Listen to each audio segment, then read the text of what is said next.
Well, the idea was that I had this band 16 miles down in Maryland that I had organized, and it was growing, and I sold most of the instruments, and I needed reeds to sell to them and so forth, because they couldn't drive to Hanover, and that was the nearest place, or Westminster, which was about the same distance that they could get reeds and all.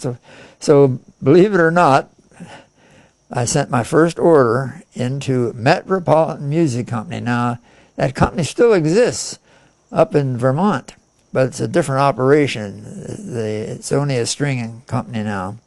But this is hard to believe, but I didn't happen to have any cash to send in my order for the first order to this Metropolitan Music Company, which was notorious for selling anybody that would write to them. And I got a box of Rico reeds and a dozen Holton Balboa. But I borrowed that money from my mother, but I did pay her back.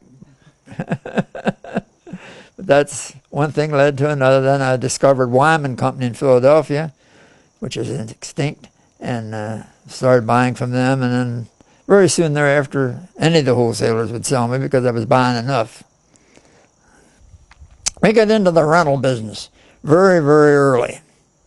And fortunately, we hired a guy by the name of Ray Hom who could honestly sell snowballs to Eskimos.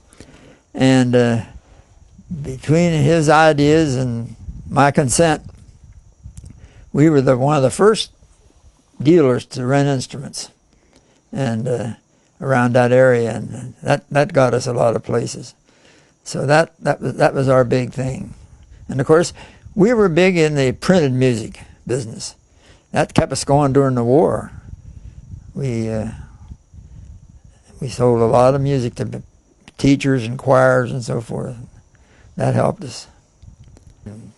I always tell people that my mentor was a fellow by the name of Orrin H. Sepp. Back in those days, he was legendary. He was a fine musician, a great gentleman, and just a nice guy.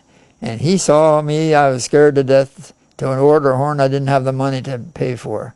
And he took me by the hand and just gradually let me out to, my God, I owed money to the King for the Olds Company, to Chicago Musical Instrument, who owned Olds.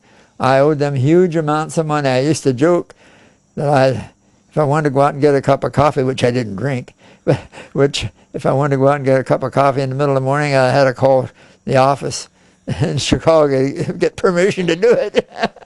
But they never bugged me for $1. They left me order. He was so highly regarded by the company that if he said a guy was good, they'd keep shipping him merchandise. And that enabled us to get into the rental business in the big way that we did. And so I was always grateful to him. When he died, I lost a great friend.